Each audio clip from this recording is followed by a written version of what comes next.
Smile through the pain, right? Mm-hmm. It's almost the weekend. Hold on. Nick, I need to do something real quick. Okay. It's time to drink away the sorrows, people. Please drink responsibly. Please be careful as you drink. Do not drink and drive. But on this pod, my sorrow can only be drowned out with Michelob Ultra. Michelob Ultra, the not official beer of Check Please. Thank you. But we're open. Open for business. Open for sponsorship. Please leave the bag on my front porch. You know where to find me. It's now time for Check Please. Coming up next on the D1 and Done Pod. Welcome back into another episode of I got this. I got this. Check Please! Hey, check! Over check, here! Please! As we recap college basketball and midweek check-in of college hoops, I'm Robby Donahoe, Nick Mills alongside me. Dusty is too good for the pod today, so he is not joining us. Now, he's on vacation. He's enjoying some very much earned time with some family and friends. So that means they left the two doozies here to take over for the pod on Check Please, which Check Please, if you know, if this is your first time listening, is usually chaos to begin with. Now it's going to go off the rails, and I can already feel it because I have an adult beverage in my hand. It's a Thursday. I have nothing to live for. College basketball is stupid, and let's all jump into the abyss together. Nick, I want to start with you. Your game to recap from the past few days. Well, Robby, the theme so far of the show is things off the rail or chaos. Ooh. And boy, do we have a game that we can highlight that with, and that is on Tuesday night, Brigham Young beat Kansas 91-57, Robby. And let me start on the BYU side of it. Let me give them their credit real quick before we get to Kansas. Real quick, we did our bubble watch on Sunday it was, and they were very much on it. They were in, but on it, and they got a dominating win, a one they really needed. They are a 10 seed now, according to the Matrix, as of yesterday. Robby, they led by as many as 38 points. They had 5 dudes in double digits, including your boy Richie Saunders with 22 points. That is my boy. That is your boy. Again, great win, BYU. But unfortunately for them, they are not the story of the game. It is the Kansas Jayhawks losing yet again, Robby. Again, 91-57. They got annihilated. They're 17-9. Again, preseason number 1. I think almost unanimous, if not unanimous. Yeah. 17-9, 8-7 in the conference, 3-5 in the last 8. Bill Self said after the game, and I quote, "We need to get away from each other," close quote. Robby, let me say some stats to you before we talk about it. I was going to say that I say that to my wife like every other week. So it's that's just what the relationship is. But Kelly, I love you. That was a joke. That was a joke. I love you, Kelly. That was a joke. It's actually why Dusty's not here. He needed a break from us. That's that makes sense. Yeah. Mm-hmm. We love you, Kelly, by the way. The first female of the pod. We do. You know who's not going to love these stats are Kansas Jayhawks fans, Robby. So himself, in his first 20 seasons, Robby, he never lost more than 6 Big 12 games. He had 8 last year and 7 this year, and and his 7th loss came on February 18th. Shout out Gary Parrish for this stat. If you include the past 2 Big 12 tournaments and the regular seasons of this year and last year, Kansas is 18-17 in the Big 12, Robby. Wow. It has just been a 2-year just weird funk for a Kansas program. Again, the standard is unbelievable there. I said earlier, Self never lost more than 6 Big 12 games in his first 20 years. What was that streak they had, Robby? They at least had a share or won the Big 12 over double digits, I was right? going to say, it was like 15 to 20 years, I think they had a stretch of that, yeah. Yeah, and it's weird, too, because last year, I just thought it was a weird year. They were very thin. They got hurt, whatever. I just thought it was, a down year. It happens to everyone. This year, Robby, Adams got hurt for a little bit. They've had some injuries, but it just has never clicked once. No. Actually, take that back. The first 2 weeks of November, boy, was it clicking, but since then, Robby, it has just been another weird year for Kansas, and I quite frankly don't like to doubt Bill Self. I myself don't, but I'm really down this team at this point. Hot take. It doesn't make sense. Like they are in. This is the second straight year that they have been preseason number 1, and they have all the talent in the world. And I hate to break it to Kansas fans. I think this is the demise of Bill Self. And I think this is the slow trickle towards where we are going with Kansas and with college basketball. Bill Self, for a time, could go out and get whatever player he wanted. He didn't have much competition. If Kansas wanted a guy, they were almost always going to get him. That's not really the case anymore. But I think the larger issue is, and this may be another thing, well, I know one person may not want to hear this. This is Hunter Dickinson. This is all Hunter Dickinson. He is an awful teammate. He sucks to play with. He's not a good defender. I mean, he's a black hole. When the ball goes to him, it's gone forever. You may as well wave goodbye. He's not a good three-point shooter. He's a pretty good rebounder. He did have 14 rebounds against BYU. He's a good passer when he wants to pass. But this team is built around slashing guards. When you look back at that team that won the national championship, Jalen Wilson, Ochai Agbaji, like those guys could go get buckets. And this team does not have that kind of a player. I mean, they expected that to be AJ Storr, and he's not that at all. You want to talk about one of the most disappointing talents this year in college basketball. AJ Storr is at the top of the list.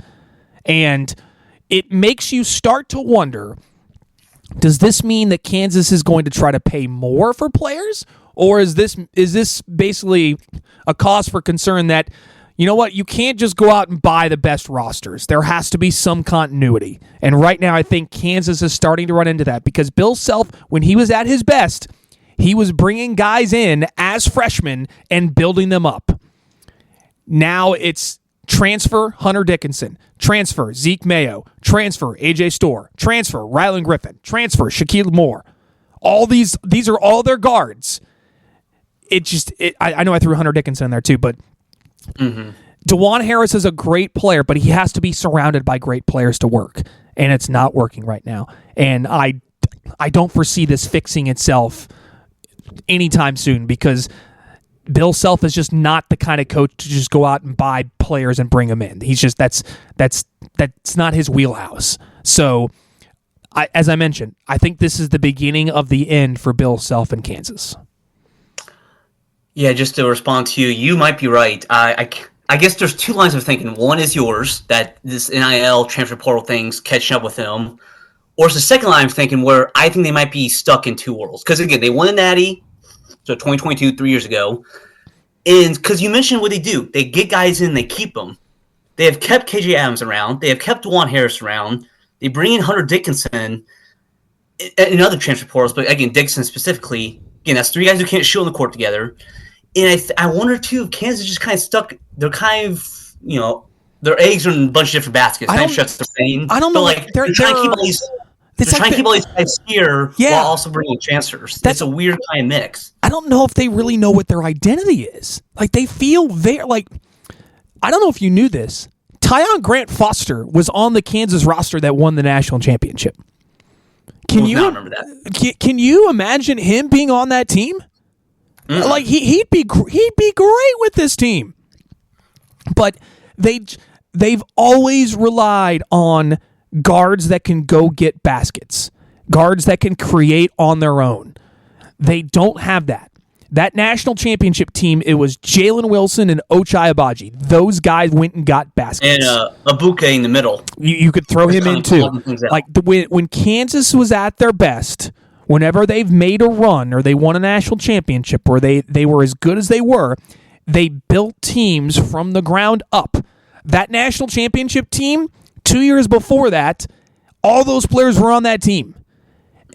I don't think we were entering into an era where Bill Self's kind of style of play just does not work. And he's still, don't get me wrong, he is one of the best coaches in college basketball, without question. Of all time, too. Of all time, yes.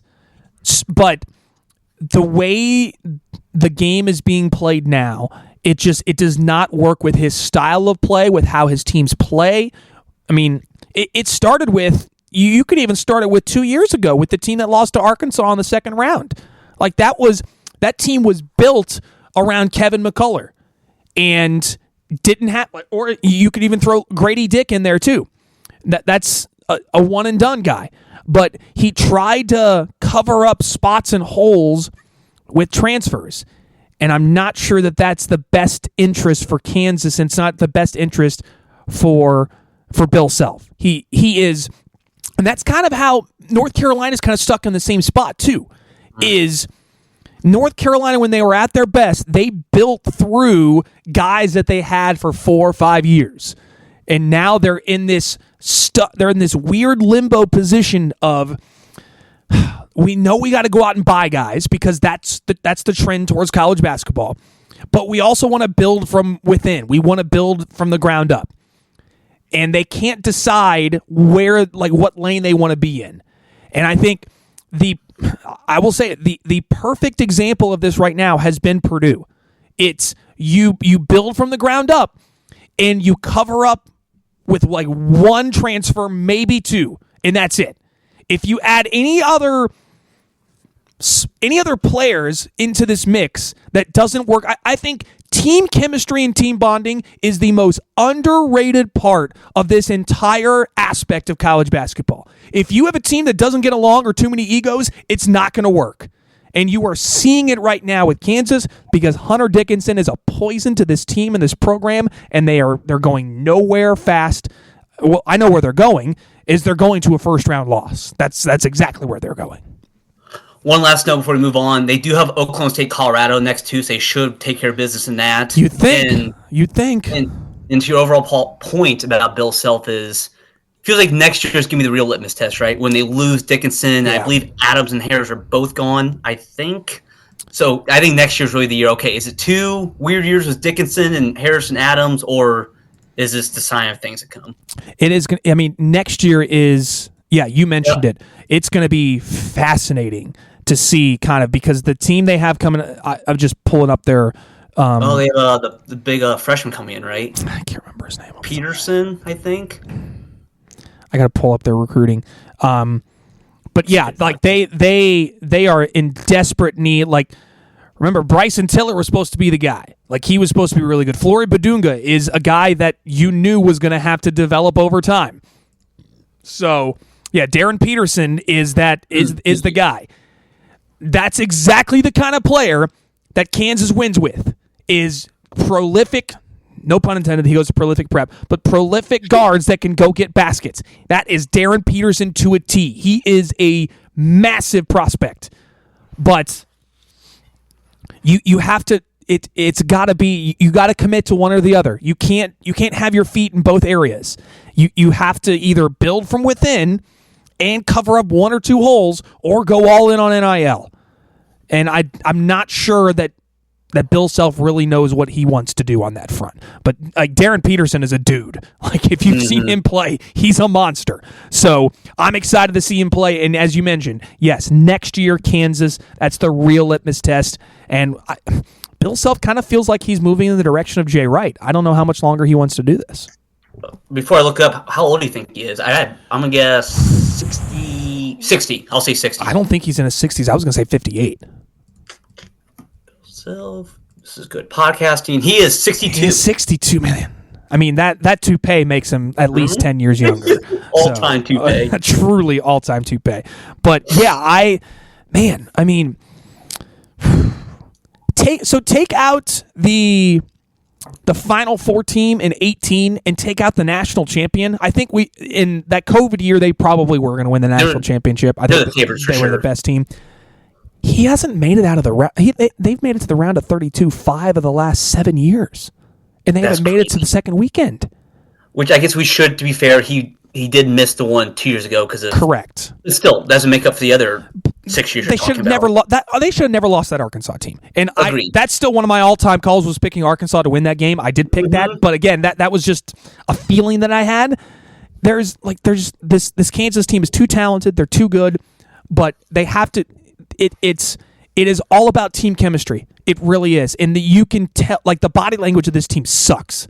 They quit on Tuesday. Yeah, you could tell. Quit. You could tell. And I don't know if you can save this now. It is what it is now. You have, I mean, AJ Storr is a cancer too. He's a mentally he sucks, and you can tell. And he was that way at Wisconsin too, but Wisconsin was able to cover him up because they're such a great program, and they had a bunch of guys around him that were like, we're going to win in spite of you. And he was their number one option, so like, right. He was never going to fall off a cliff. Yeah. He's not the number one option at Kansas. He's like right now. Well, coming into the season, he was probably the number 2, maybe the number 3, with the potential to be right. the guy, but he's not. So anyway, Kansas theory is not on the table this year. It's not happening. No way. And it sucks because again, that's the team I picked to win the national championship this year, and they've been. I don't even know what's worse than disappointment. Embarrassment? Like we're getting close to embarrassment territory right now with them. Yeah, they go 0-2 in Utah and getting slaughtered in one of the games. But nice career, Hunter Dickinson. It's been what a ride. I remember him at Michigan. Well, what's funny was he was deciding between Michigan and Purdue, and there was a chance he was going to go to Purdue, and it didn't happen. What's funny about that? He chose Kansas over Kentucky the second time. Did he really? Around. I don't think I knew that. Yeah, okay. we were both inches from getting Dickinson, and that's what and this is not hindsight is 2020 here. He would have been great at Purdue, but again, he's an awful teammate. You can tell he's just in it for himself, and that resonates with the rest of the team. And one last point, he puts up good numbers, but he's not like. I almost say Carmelo. That's probably a good name to use, but he's not like dominant. He's really good, but he does not like put the team on his back and I'm going to lead us to victory kind of guy. He's not that kind of player because he doesn't make anyone else around him better. His sole focus is how can I be great? It's not the team, and it's been that way ever since he was at Michigan, and it's trickled down to how the team is playing right now. So. Yeah, Hunter Dickinson, I've already seen his LinkedIn picture, open to work. It's coming soon. We'll see when it happens. Come on the pod. Come on the pod. It's going to be great. Oh, gosh, do I really want to talk about Purdue? You don't have to. I mean, Michigan State was the better team on Tuesday. It was completely evident. Speaking of bad body language, right now, Purdue's team's body language is awful. This is probably the worst I've seen Purdue play in 5 years. And let's give it its due. 75-66, Michigan State over Purdue on Tuesday night. That's now 3 straight losses for the Boilermakers. All 3 of those losses were to top 15 teams, but one of those losses was at home. And then you also lost to a Michigan team who I still think is just getting by. I don't know how they're doing it. Dusty May should be coach of the year in my opinion because Michigan's a good team. They're not a top 10 team. They aren't. They're a good team. But and Michigan State isn't either. But Michigan State they put Purdue in a blender and continued to press the button. Keep it rolling. IU gave everyone the blueprint to beat Michigan State. It's crowd the paint. It's let them shoot as many threes as they want. Mm-hmm. Don't get them anything at the basket. And for some reason, I don't know why, in God's infinite wisdom, that Purdue decided to play drop on pick and rolls and allow lobs to the rim every single time. Michigan State had 9 dunks. 9. Not good. No. And rebounding-wise, Purdue wasn't great, but you could just, Braden Smith's body language sucked. This team looks exhausted. They look tired. And Matt Painter has to stop playing Braden Smith more than 30 minutes. I know he's just immensely valuable for this team, but you can see in the second half, he looked exhausted. He made plays that he made in that game that I haven't seen him make since he was a freshman. Dumb passes, leaving his feet trying to pass. He was forcing stuff and doing that stuff when Purdue needed him to, they were asking him to do more. And he reverted back to his old self. The offensive action was awful. I'm not sure why aren't we running Fletcher Lawyer off more stagger screens? I don't know. It's basically right now the Purdue offense is it's pick and roll, pick and roll, pick and roll, pick and roll, pick and roll, and dump into Trey Kaufman and let him go. That's it. It doesn't seem like there's any valuable action that they have on the offensive end, and that's really what's holding them back right now. I don't think there's a fix. There's not some magical fix.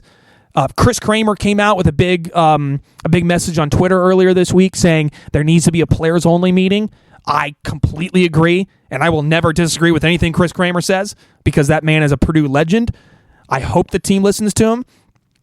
But Braden Smith needs to start being more alpha dog right now because there's not enough, vocal leaders on this Purdue team. When they went to that Elite Eight, which, funny enough, was 5 years ago, they also ran through a tough stretch. It's funny. The similarities are crazy between these two teams from 5 years ago. And that's why it's, this is the best time for Purdue to go through their lumps in the road because you need to get it out right now. And you're facing some tough teams. It's only going to get tougher. I said on the pod on Sunday. On Sunday. Purdue is not going to win the Big Ten. They lost the Big Ten when they lost to Wisconsin. They're not going to win the Big Ten now. It's probably Michigan's to win. I still think Wisconsin has an outside shot. But I will continue to reiterate. I think Michigan State has severe deficiencies. And what? Hey, nothing. Go ahead. No, I'm transitioning to Michigan State now. I think they have massive deficiencies. Oh, no doubt. Like I said, I've said all year, they don't take many threes. They don't make many threes either when they do shoot them. They just are. There's really no pretty way of saying it. They're just solid everywhere. Solid, yes. They don't do anything great. I don't know if they do anything terrible other than shoot threes, but they're just Izzo. They're like Izzo formed into a basketball team, Robby, and they're not quite Michigan with a pulling games out of their teeth. That's not the case at all because early in the year, especially January, they were kicking teams' butt. Yeah, they were. Yeah, if I was trying to sell this team to someone, I'm not really sure how I do it. Like they just kind of do their thing, nice and solid. They have hilarious guys like was it Felder, the white Frankie guy Fiddler, who hadn't made a three in a month, and of course steps up and makes one against Purdue. I mean, Trey Holloman was throwing up absolute junk and it was going in. Mm-hmm. Jace Richardson hit a 30-footer with the shot clock winding down. Like they were making dumb stuff. They were the better team. I will not discount that. But they have limitations, and that limitation is the round of 32. They are a very solid team. Trey Holloman is a dude, man. That guy can guard. He's great. Jaden Akins, above average. Jeremy Fears, let him shoot as much as he wants from the perimeter. He can't shoot worth a lick. Jace Richardson has turned into a reliable shooter. But I wonder when you face a team that is willing to crowd the paint and force Michigan State to stay outside and shoot it, what's going to happen? And I wonder if it's going to be a team that's willing to play zone like Indiana, or if it's a team that's just going to stay strictly man-to-man and you know what, we don't care. We're not going to scout. We're just going to we're going to play it as it is. If that happens, Michigan State's got a great chance to win because they are so well coached and they are so solid. But I don't foresee, like, this team has a ceiling, and I don't see them getting past that ceiling.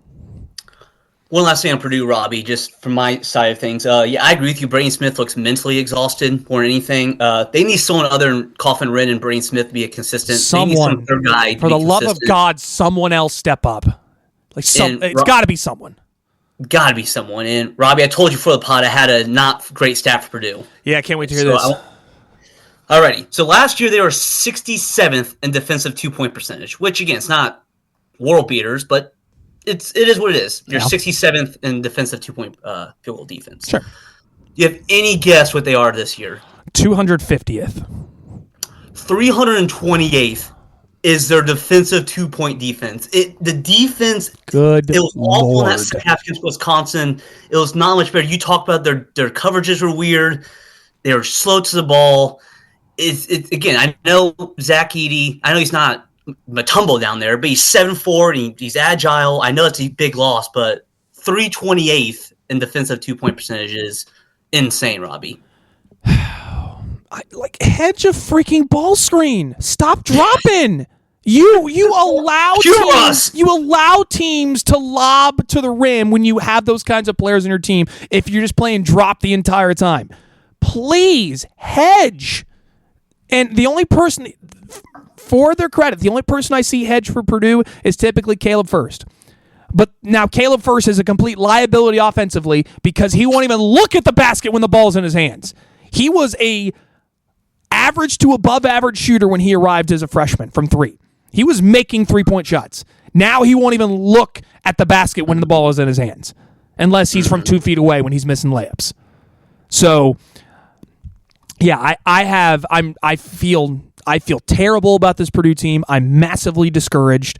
I don't know what else to really say other than I don't like where we're headed, and I trust Matt Painter to figure it out, but we said it from the beginning with this Purdue team. And again, this is the story of my life in general, is I get my hopes up and they come crashing down. Purdue this was always going to be a transition year. Next year's the year for them to make a run. It was not going to be this year. And the fact that they started to make people believe, this actually could be this year. And now it's back to disappointment. You can't mentally, I can't get to that because this team is overachieved completely. It's awesome that they've even gotten to this point. They were even a top 10, top 5 team. But now the deficiencies have shown and teams are preying on the way they defend, and it's not looking good.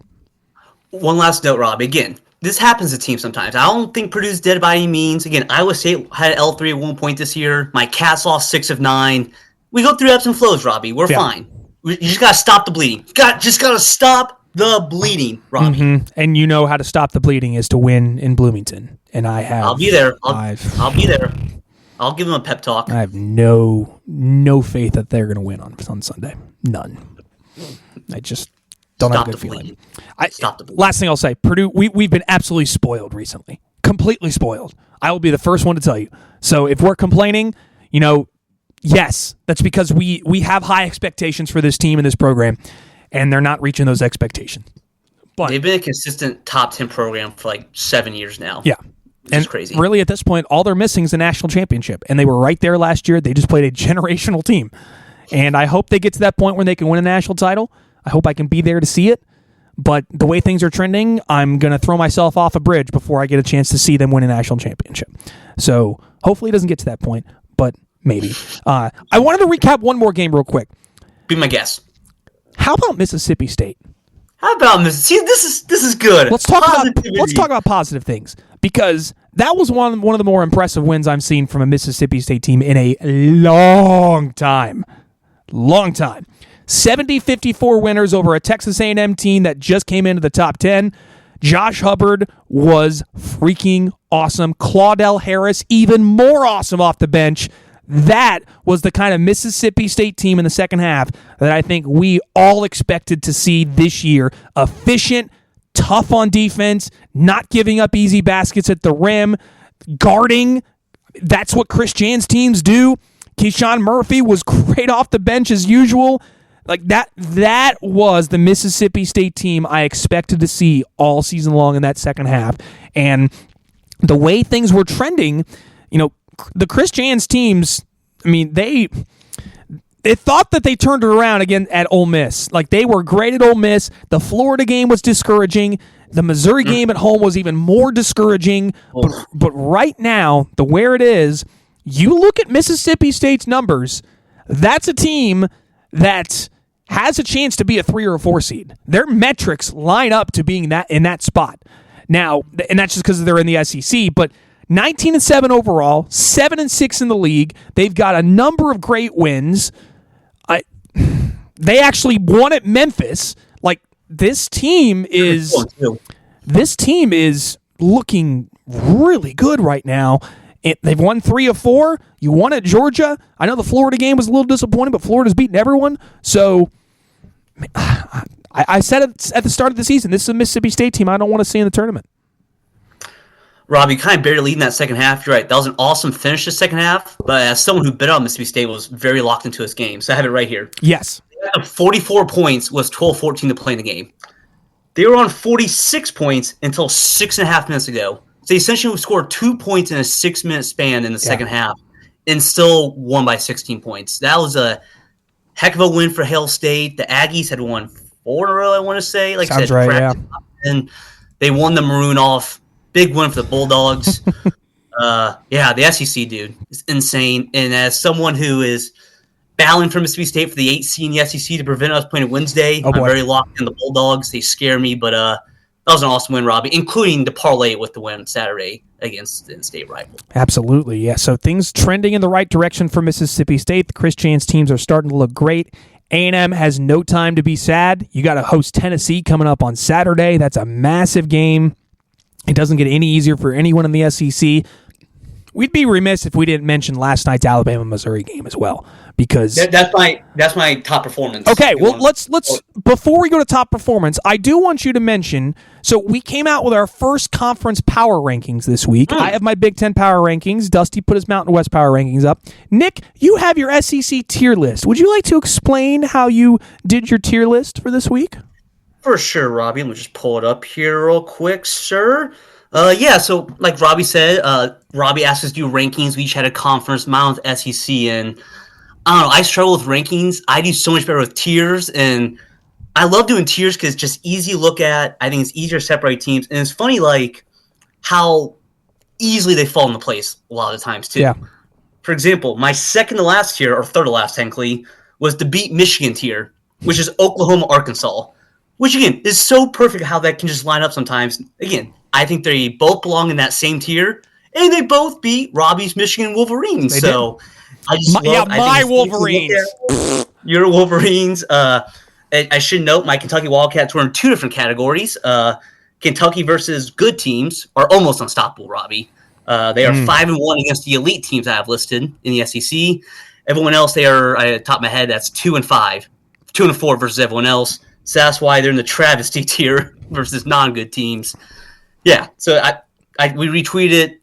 Check out my tier list. Tell me what I got wrong or right. Fans, why don't you? I'm curious on your Final Four or bust list. That's Vandy, Texas, and Georgia.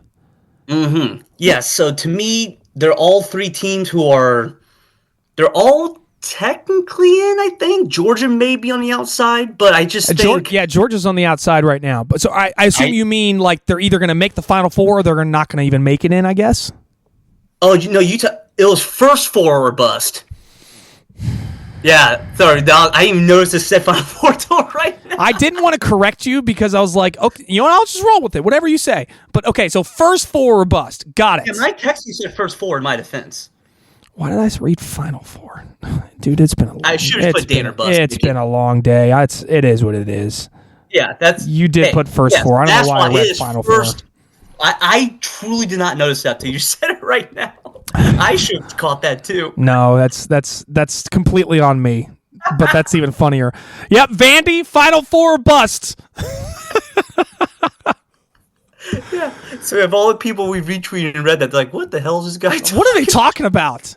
Texas, Final Four? Really? Mike White, Final Four bust?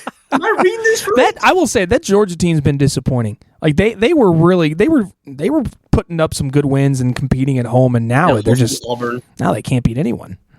No, but Mike White's special. Indeed.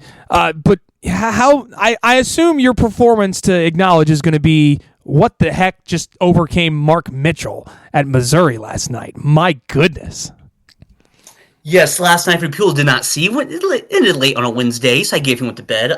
Missouri knocked off Alabama 110-98. Imagine taking the under at plus odds like your boy. Boy, did that not win. But the two performances to note, Mark Mitchell was 31 points, and Caleb Grill, the Iowa State transfer, who it took me a while to realize I was the same person, had 25 points and 10 rebounds last night. They were dominant. Again, they scored 56 points combined for you math majors out there. Just another massive win for Missouri. They were a 5-seed corner matrix going yesterday. I assume they're up to 4 now. And we have one ranked team left on the schedule, which is my Cats on the season finale. Shout out Dennis Gates for telling the crowd not to storm the court. That was great. NIL money. Yep. And shout longtime listener Corey Mertens for your Missouri Tigers. MIZ, baby. MIZ-ZOU. So this year, if someone does do the MIZ at the tournament, I think someone's going to say it back because you're going to have some Missouri fans in Nashville this year. No. If you would have told me that Missouri made 9 threes and they put up 110 points, I said, "What? Playing what? Like that doesn't track. What does track? 31 personal fouls called on Alabama. 31." Missouri was 31 of 47 from the free throw line. I mean, Missouri played great. no getting around that. Caleb Grill was awesome. Mark Mitchell was great. Tamar Bates gave him good energy and good minutes too. Like, this is a good Missouri team. But I think the bigger question needs to be had here. Is Alabama a good three-point shooting team? Legitimately, are they? I don't think they are.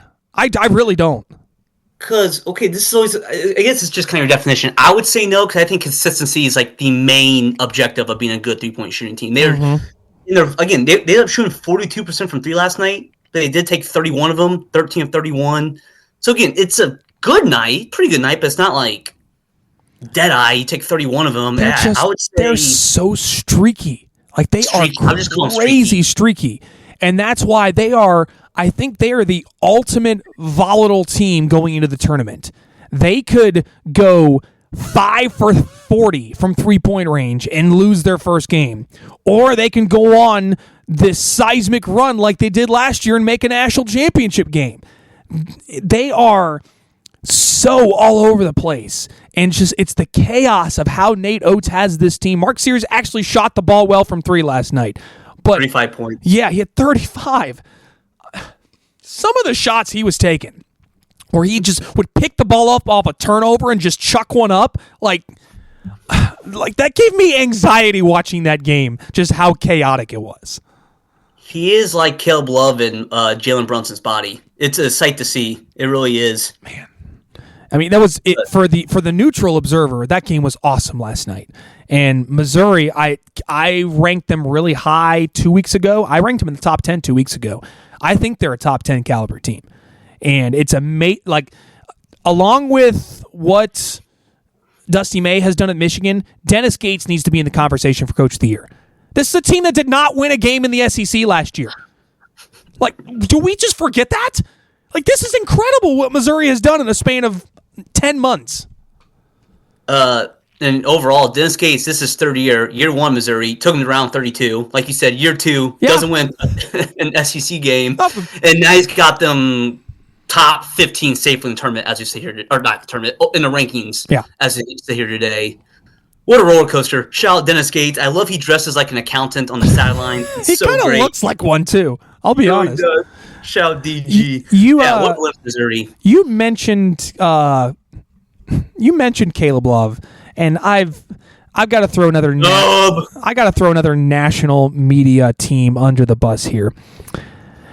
Field of 68 actually did a topic on their show. I think it was last night or even the night before, where they said they actually had a talking point. Can Caleb Love lead Arizona to the Final Four? That was an actual legitimate topic of conversation. See, other people see what I'm seeing, Robbie. See they get it. What? What's there to see? Caleb Love is terrible. What does he do? Well, I know what he does. He chucks up 20 shots a game, and he shoots 30% from three. But like that, you have to be out of your mind to think that he can take any team to the Final Four right now because he's so bad. And I don't understand. I assume it's because Arizona invested so much money of NIL in him. But stop it with this Caleb Love talk. He had one great tournament, and he helped put Duke and Coach K out. Ever since then, it's been bad. It's been so bad. I don't know why we keep trying to talk ourselves into it's Caleb Love. He's going to figure it out. Arizona's going to be fine. Like, KJ Lewis has done everything for that team lately. Caleb Love, they are winning in spite of him. Stop with this narrative that Caleb Love can lead any team. He can't lead anyone because he's not any good. Robbie, there's so many stories in college basketball right now, and yet you just choose to harp it on my guy, Caleb. I sure Love. am. I don't get it. This man's a winner. He won again Monday. He put the team on his back with his 1 of 7 from 3 shooting performance. He's gonna get back to tournament again this year, and Caleb Love, my guy. I keep saying, players that should be in the running for National Coach of the Year. Tommy Lloyd should be in the running for National Coach of the Year because his leading scorer is his worst player. Okay. So his worst player, you're going to say now. Yes, Caleb Love is his worst player. Caleb Love is his worst player. because he is holding back this team. If they did not have Caleb Love, they would probably be a top 10 team. Okay, come on. Tell me I'm that much of a negative in your eyes? Yes! Top 10 team? He shoots 29% from 3, and he shoots 7 threes a game.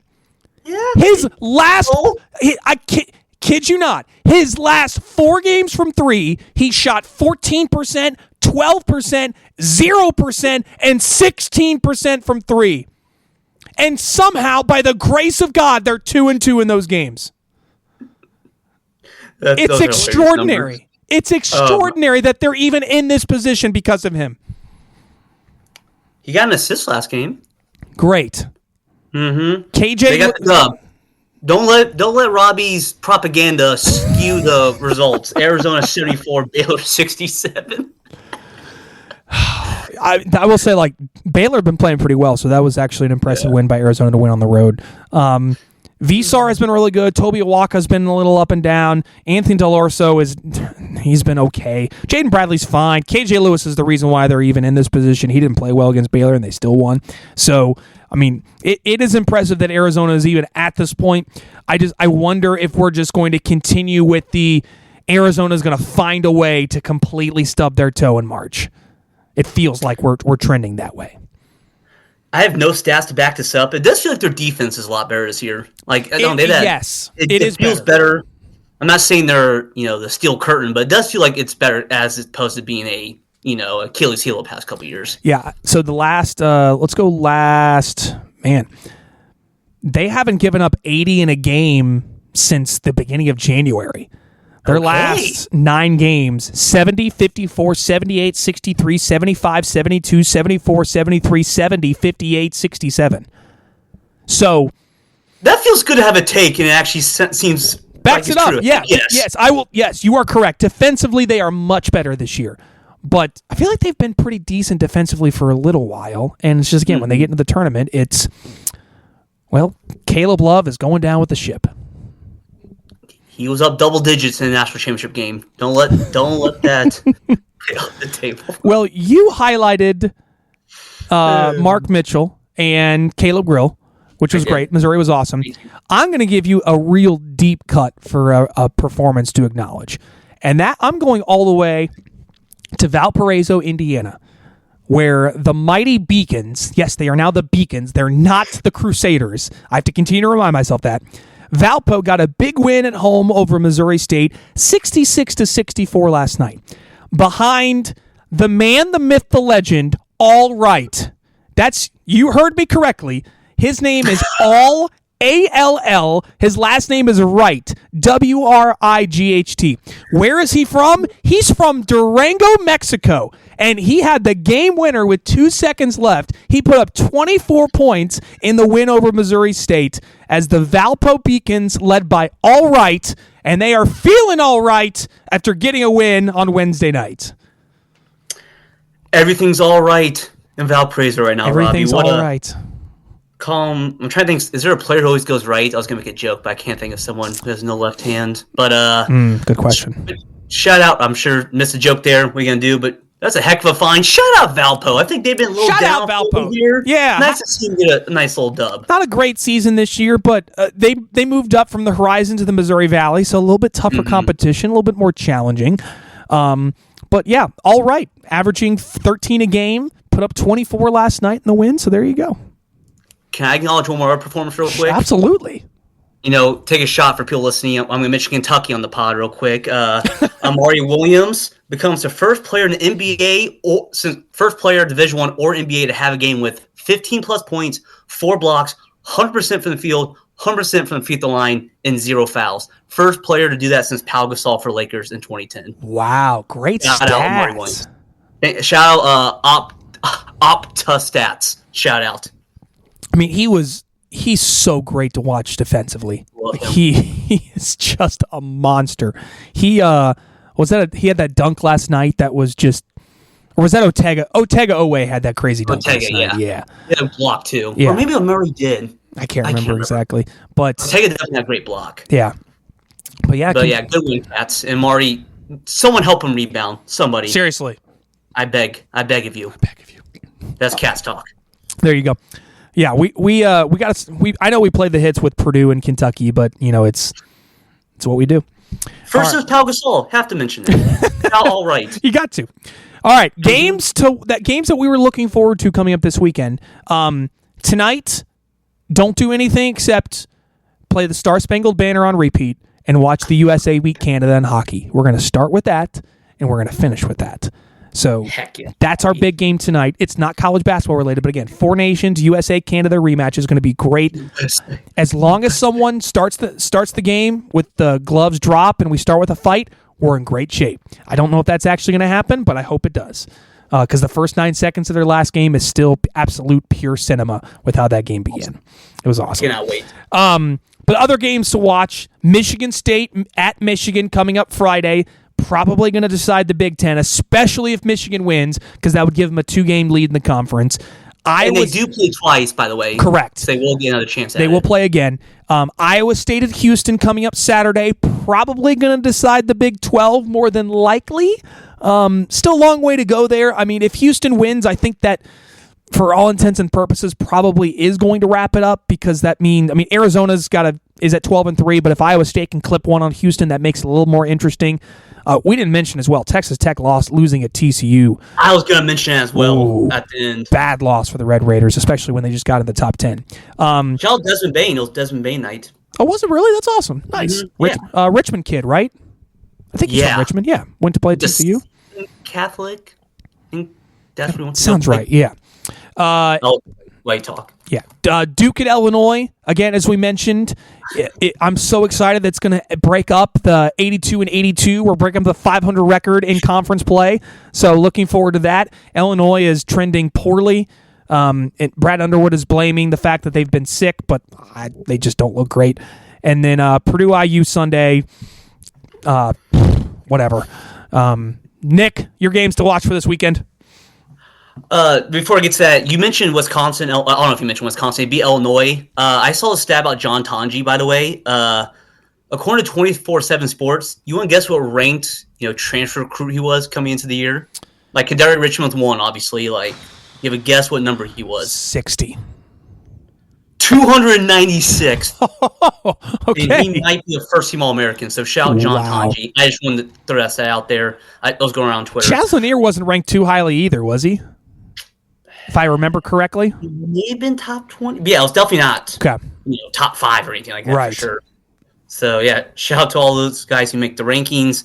The two I just want to shout out is Iowa State at Houston. I think this game day is the big one, but the reason particularly this one, you say Houston can really win the Big 12, but also Iowa State, I was looking at their schedule, they really have not had a notable win since middle of January.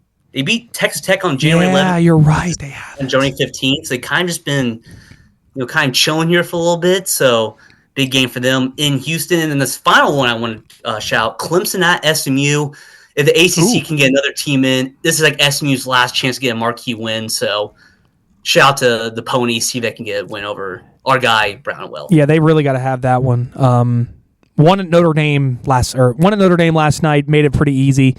Did you see the Micah Shrewsbury's epic rant? I know we didn't get a chance to talk about it, but I'm sure that's not going to go over well now. It's like smack talking your own fans who already don't care about basketball. Which, exactly. Don't do that with Notre Dame fans. They're already too high and mighty as it is, and they don't care about basketball, so you just made them not even want to come at all anymore. So, makes sense.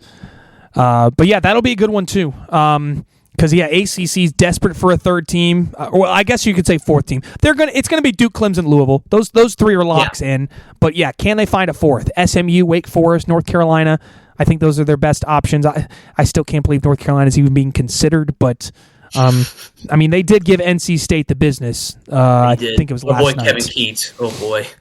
Yeah, they made a Final Four. Like, that's still the most impressive thing that NC State. That's as shocking that they made that run as they did. So. Maybe North Carolina can go on a little bit of a run here. They got Virginia, Florida State, Miami, Virginia Tech coming up, so there's some winnable games on the schedule. Do you know their record in Quad 1, UNC's? It's got to be like 2-9. You're pretty close, 1-10. Okay, I was close, yeah. Pretty good. 1-10? And their lone wins Michigan, or no. UCLA. UCLA, that's who it is, yeah. Okay. And they had to come back and win that one, too. Right. Yeah, they had no business winning that game either. They actually probably should have lost that game. Gosh, that's crazy. With a quad 3 loss, too. I can't believe Dayton has fallen off like crazy. Man. Cannot believe it. Cannot believe how far they've fallen. Gosh, they were doing so well earlier this year, and now 8-5 in the A10. Yuck. That's terrible. Other game, if you want to throw another one in there, Saturday, George Mason at VCU. Gonna decide the A10, more than likely. So if George Mason gets that win, they basically lock up the Atlantic 10, which I hope they can get an at-large berth, but I just don't know if their resume is going to be strong enough to do so. Their non-conference wasn't great. They lost at Marquette. I mean, their best non-conference win is probably Tulane. So not great there. So, yeah. But overall, yeah, get George Mason in. Going to be a fun weekend for hoops. And 2 other games involving ranked teams, Kentucky at Alabama at 6 o'clock, and Tennessee, you mentioned earlier, Tennessee at Texas A&M. That's a massive one. Big one. Noon. At noon, yes. Love to start the day early with some kickoff. With some SEC. Yeah. Why? By the way, why doesn't Fox do big noon kickoff for basketball? Like, it's such a thing. I know they like Oregon, Wisconsin's playing at noon. Why isn't a big noon tip off? It's easy, it's Fox. Right it's right there. I won't even take residuals. I just gave you the idea. That one's for free. That's on the house. That one's on the. That one's on the house. It would be very funny after all the talk we gave Mississippi State if they go and lose at Oklahoma on Saturday. You know, every Mississippi State fan that you know is thinking about that right now. All of them. Yes, I know for a fact. So, and we're going to play the who's going to go off for Oklahoma in this game, because this is always Mississippi State fans. They love to do this. Let's go Kobe Elvis. Kobe Elvis is going to go off on Mississippi State. If he has 15 or more points, come back and listen to this and be like, you know what, Robbie, I hate you, but you were right. Kobe. We'll see. How you feeling, Alabama, Kentucky? This is if Kentucky would have lost Wednesday, the full panic would have been out. They've lost 7 of 10. Mm-hmm. But I don't want to say Saturday's house. If Lamont comes back, it's game on. But they're still around Lamont or Jackson. In a sense, again, I don't want to say house money because in your top 20 team, you shouldn't think like that. But I don't know. Bama's on an L2 back at home. I'm just going to sit back. But if Lamont's back on, let's get it. But if not, sure, so be it. I know there's not a line out. What, maybe 5.5, 6.5, something like that, maybe? They were -5 versus Vandy last night. I'm trying to think. At Bama, I don't know, 6.5. Yeah, that's how I was kind of thinking 6.5, 5.5, somewhere around there. I think they would cover that, to be honest with you. Yeah. I mean, we told the start Kentucky versus really good teams has been their calling card all year. But that as well is, we know Kentucky can't defend the 3, and we know they can't defend off the dribble. I mean, I don't know. You can just stop at can't defend. You don't have to finish your sentence. I didn't have to say any more than that. They can't offensive or they can't defensive rebound, but right. But good one. Looking forward to it. Should be a good weekend of college hoops, and before you know it, I mean, we are less than 4 weeks from conference tournaments tipping off. We're getting close. Getting close, Robby. Nick, I'll leave you with this. Your question to end the show on Check, please. If you could be famous for anything, what would you want to be famous for? Wow, this is like a deep. I know. Question. Saving the universe. Does that count? Is that too grand? So you want to be? Do you want to be an Avenger, or just like? Are you talking about like stopping the spread of a virus? Like what are we like? How? What are we saving? There is a comet coming towards Earth, and it's going to blow up the Earth, and I stop it. I invent some machine because I think that's worldwide admiration. Never working a day in my life again. I think that's just good pub. There's not like a zag to that. Like, it's like, actually, that was bad for the environment. I think everyone would be happy. It's funny you say that because there is an asteroid hurtling towards Earth that is projected to land in Earth the size of a football field in 2032, I believe. It has a 3% chance of hitting Earth. So you might have just talked yourself into thinking of how to save the Earth while not actually doing it. So you have given me a lot to think about, Robbie. I know. Years, right? 7 years to did you just talk your destiny into reality? Manifest destiny. I think that term is used. Yeah, indeed. Mm-hmm. Very nice. What about you, Robbie? Well, I was already famous for a time, so not to toot my own horn here, but Was this just to set up the toot your own horn? No, Is this what this thing no, was? of course not. Of course not.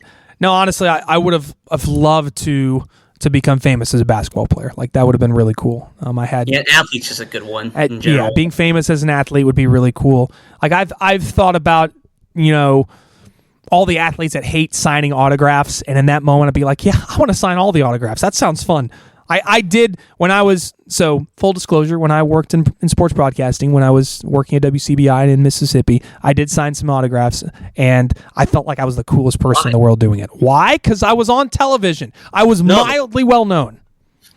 Mildly. I was mildly well known, and it was fun to be that.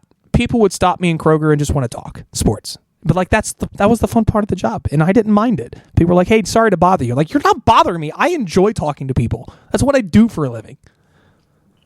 Yeah, I've never been famous. That does seem like the best part about being like famous. It's just like the fact you can just make someone's day by talking to them in a grocery store. It seems like that's the coolest part, if you ask me. I signed an autograph. So my wife and I, Kelly, we were at a Buffalo Wild Wings, and we were just, love you, Kelly. And we were just watching, I think we were watching, it was like a college basketball day or something, like a Saturday. And one of our waitress came over and said, "Oh my gosh, you're Robby Donoho." I was like, yeah. She was really nice, really sweet.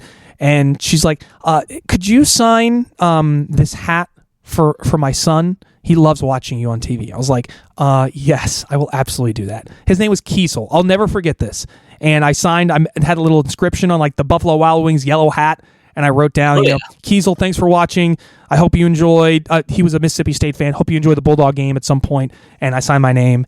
And I was like, I'm sure Kiesel I hope he loved it as much as I love doing it, because it was really cool to, like, I enjoy making people's days. Like, I want to make life brighter and more positive. So if I could do a little bit like that, that made my life in general.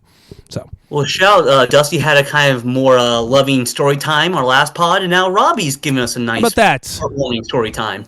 Yes, trying to warm the hearts, because it feels like it's made of lead right now with how we've been watching college basketball. So, yeah, love you all, but F you, Canada. Go America. America to the end. That's it for this episode of Garçon, check please, as we have you another midweek check-in of college hoops. So we'll be back for another pod coming up Sunday, or probably Monday. We have a special guest coming on Monday. Very excited. She is a Missouri IU superstar. On the show. There we go. Yes. She is taken, though, so no, you cannot have her number. Sorry to ruin the vibes there, but yes, we'll have Gracie Barra of KMOV, formerly of WCBI. She's an IU grad and covers Missouri basketball, so she's going to be perfect to have on the pod talking the IU coaching search and talk a little SEC college hoops. So we'll look forward to that, hoping you can join us then. Nick, anything else to wrap it up on? No. Shout out to us, Robbie. We did without Dusty. That's right. We proved we can do it. We proved the people wrong. The people can do it. Yeah, the doubters wanted to doubt. We sent it right back in their face. Sucker. And also, check that, baby. All right, that's it for this episode of Check Please. We'll see you on the pod coming up on Monday.